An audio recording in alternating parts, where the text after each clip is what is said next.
All right, we're gonna get going with our gargoyles right here. This is what yours might look like. It's a fairly quick demonstration. I want to present to you staining and aging our gargoyles using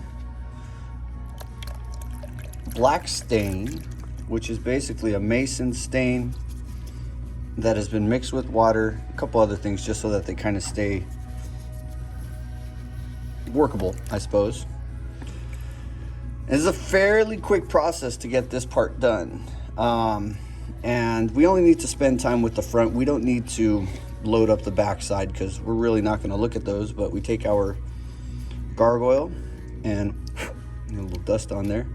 And then we're going to apply some of this black stain to the surface.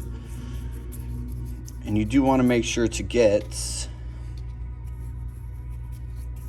all the front areas. We do need to be careful because we are working with literal stains. These might cause some problems for your white shirts, light colored shirts. You're gonna have a couple of different options in terms of the colors that you get to choose from. I'll get that in there. And then we're putting a nice healthy coat of this stuff on the surface of our gargoyles. And you get to be, generous with this. Be generous with the amount of stuff that we're applying to the surface. And that's that part, right? So you notice I didn't get too much on the backside, not a big deal. With fairly clean water now, I'm gonna take one of these sponges and I'm going to age my project by removing some, not necessarily all, not gonna be able to get it all off anyways, but what we're doing is low lighting or highlighting the surface by removing the material that's on the top. And what's going to be neat about this is we are going to be working with glazes on top some of the areas, not all of the areas of our gargoyles. And what that's going to do for us is it's going to give us some really nice contrast. It's going to make these things look crazy interesting. And it's going to really make the age show nicely. And with a few little pops of color, like for mine, what I'm probably going to end up doing is giving the eyeballs some white.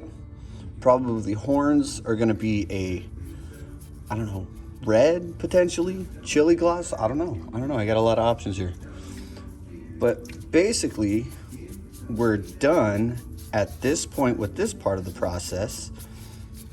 And then the next day, which I'll show you in this next part, I'm going to apply my glazes that are going to offer some fun contrast. It's going to be kind of neat.